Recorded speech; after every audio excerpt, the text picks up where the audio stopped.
दोस्तों, आज के इस वीडियो में मैं आपको बताने वाला हूँ क्या होगा अगर हमारे सौर मंडल में 2 पृथ्वी आ जाए।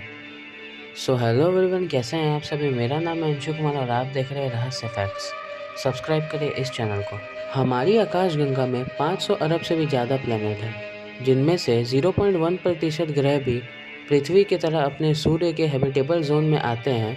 तो कुल मिलाकर करीब 50 करोड़ ग्रह ऐसे होंगे जिनमें जीवन हो सकता है या फिर जीवन पनपने की अटूट संभावनाएं हैं। इसी प्रयास में नासा ने 23 जुलाई 2015 को अपने केपलर टेलीस्कोप के जरिए पृथ्वी से लगभग 1400 लाइट ईयर दूर स्थित एक एक्सोप्लैनेट केपलर 528b एक्सोप्लैनेट की खोज की, जो कि काफ़ी हद तक पृथ्वी जैसा था। यानी कि इसके रहने योग्य स्थिति, वातावरण, रोटेशनल कैरेक्टरिस्टिक्स सब पृथ्वी जैसे ही थे। हमारे सौर मंडल में मौजूद सूर्य की तरह ये केपलर 452b भी केपलर 452 नाम के तारे के हैबिटेबल जोन में आता है। वैज्ञानिकों का ऐसा भी मानना था कि ये ग्रह हमारे पृथ्वी की तरह ही एक रॉकी प्लैनेट है, जहां हो सकता है कि शायद जीवन पनपने की कुछ हद तक संभावना ज़रूर होगी। और यही वजह है कि इस प्लैनेट को आमतौर पर अर्थ 2.0 भी कहा जाता है। 4th सेंचुरी BC के आसपास के टाइम पर ग्रीक फिलोसोफर द्वारा काउंटर अर्थ थ्योरी दी गई, जहां ये बात मेंशन की गई कि हमारे अर्थ ऑर्बिट में ही हमसे एकदम अपोजिट यानी सूर्य के एकदम पीछे एक और ग्रह करता है, जो हूबहू हमारे पृथ्वी जैसा ही है, पर उसकी चाल और सूर्य की वजह से वो हमें दिखता नहीं है। खैर, इस थ्योरी ने आने वाले एस्ट्रोनॉमर्स को हैरान तो किया, पर आज के दौरान में ये थ्योरी सही साबित नहीं है। अगर ऐसा होता भी तो सैटेलाइट्स और इसके प्रभावों के ज़रिए हमें इसका पता अब तक लग चुका होता।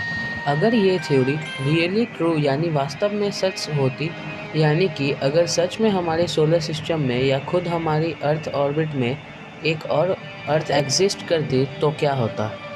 सबसे पहले बात करते हैं सेम ऑर्बिट की, यानी जब दो अर्थ एक ही ऑर्बिट में ट्रैवल कर रहे होंगे। ऐसे सिचुएशन में वो कॉमन ऑर्बिट बिल्कुल भी अनस्टेबल हो जाएगा। दोनों सेम साइज प्लैनेट्स के बीच ग्रेविटेशनल इंटरैक्शन की वजह से दो फैक्टर्स के बारे में सोचा जा सकता है। पहला तो ये कि इसकी वजह से एक टाइम पर दोनों प्लैनेट में कोलिजन यानी टकराव की वजह से कोई एक प्लैनेट या तो सूर्य की तरफ जा सकता है या अपने ऑर्बिट को छोड़कर सोलर सिस्टम से बाहर जा सकता है। इस फैक्टर में अल्टीमेटली एक पृथ्वी मौजूद होगी, और ऐसा भी पॉसिबल है कि म्यूचुअल ग्रेविटेशनल इंटरैक्शन की वजह से दोनों प्लैनेट ही आपस में मर्ज हो जाएं, यानी उनका कोलिजन हो जाए, जिसके कारण दोनों ही प्लैनेट्स का अस्तित्व खत्म हो जाएगा।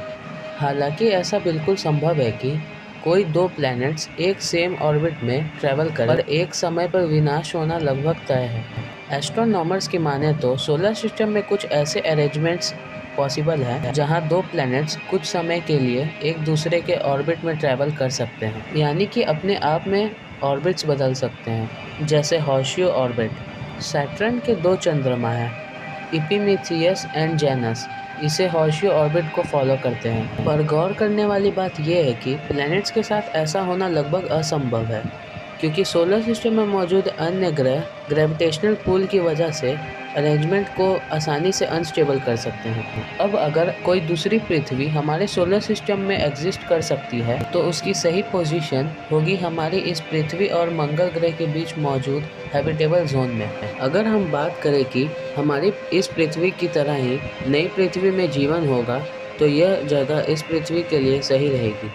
पॉसिबिलिटी तो ये भी है कि दूसरी पृथ्वी पर कोई अन्य परग्रही यानी एलियन सिविलाइजेशन का भी ठिकाना हो सकता है। सरफेस कंडीशन सही होने और हैबिटेबल होने की वजह से ऐसा भी संभव है कि रिसोर्सेज को लेकर आपस में किसी प्रकार का कम्युनिकेशन भी हो जाए।